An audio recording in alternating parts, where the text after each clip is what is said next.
Very good morning, class A. So we have discussed about the difference between the chemical properties of metals and non-metals. So let's recapitulate one more time before starting the uses of metals and non-metals. So what we have studied that reaction with oxygen, how metals usually going to react is most of the metals react with oxygen to form basic oxides. Alright, and non-metals react with oxygen to form acidic or neutral oxides. Reaction with water, metal react with water to form metal hydroxide or metal oxide with the production of a hydrogen gas. Non-metals do not react with water under normal conditions. Reactions with acid, metals react with acid to form their respective salts and the production of hydrogen gas, and non-metals do not react with acid. Reaction with bases, what we have done the experiment and what we have noticed that reactive metals react with bases to form their respective salts and hydrogen gas, same in the case of acids also. And reaction of non-metals with bases is very complicated, that you are going to study in higher classes.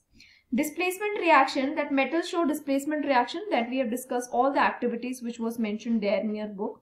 And most of the non-metals do not show displacement reaction, but certain reactive non-metals displace less reactive non-metals from their salt solution.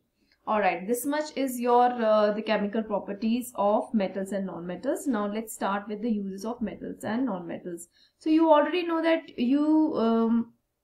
why metals are used in making machineries and automobiles, airplanes, trains, satellites, industrial gadgets, cooking utensils, water boilers, etc. You are also familiar with the uses of some non-metals.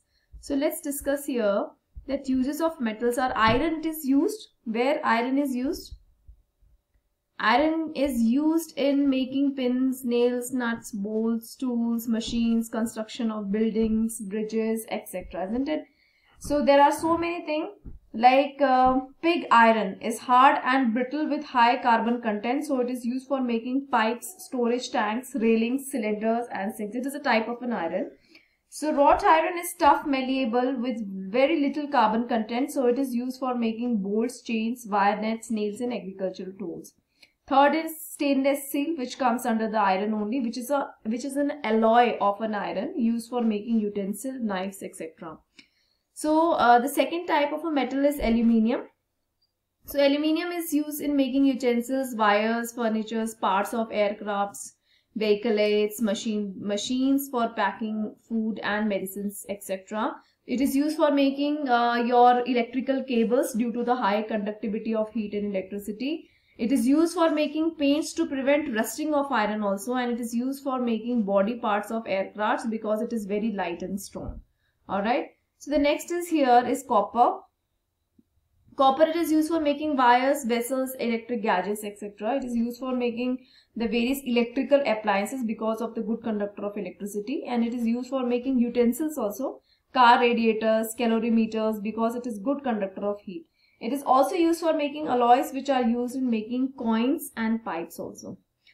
So the next type is the uses of metal is gold and silver, and you already know that where we usually use all these two metals. They are used for making jewelry, decorative items, coins and foils because they are lustrous and highly malleable and ductile. So these are the two properties of metals. And the next is platinum, which is used for making jewelry, electrical gadgets, plugs in vehicles, etc. And platinums are also used for making the electrodes for electrolytic cells. Next is here sodium, they have written, being very soft. It is used as a common salt, chemicals, etc. And calcium compounds are used for making cement, glass, etc. There are a few more examples. Let me add it.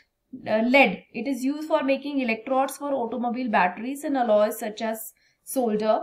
And chromium, you must have heard about it in your class 7th also. It is used for electroplating an iron object, and it is used in car bumpers and handles of bicycles because of its corrosion resistant nature. It does not corrode just like iron.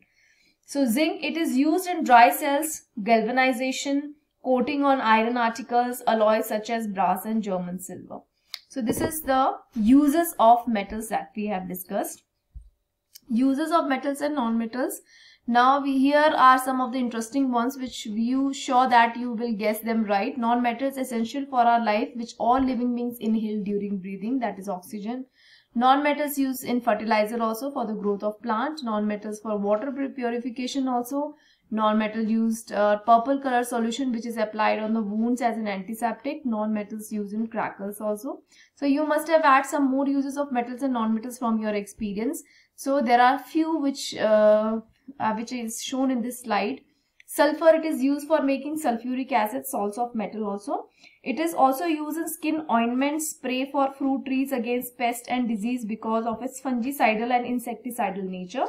It is used in vulcanization of rubber, manufacturing of dyes, fireworks, gunpowder and sulfuric acid. Also that we have already written here. Second is oxygen. It is used for respiration by living things and burning of fuels, etc. And next is nitrogen. It is used for making ammonia, which is used for making fertilizer. And liquid nitrogen is used to preserve blood, cornea and body organs also. Next is hydrogen, which is used for making ammonia, which is used for making the fertilizers also, as well as it is used in fuel for rockets and for welding, etc. So hydrogen we have is used for the extraction of metals also, such as copper, lead and tin. And it is used for manufacturing ammonia gas. Next is chlorine, which is used to kill germs in water. You must have studied in wastewater story in class 7 that we have discussed that chlorine tablets has been used by the people to kill the germs in water. So what are the tests? It is also used for disinfecting water and manufacturing bleaching powder, PVC pipes and plastics also. Next is iodine, which is used as a tincture iodine, which is an antiseptic, and it is used for preparing iodized common salt also. And the next use that I have already written here, that is used as antiseptic. So this much is the uses of metals and non-metals. Please go through the video as well as read your book. Thank you.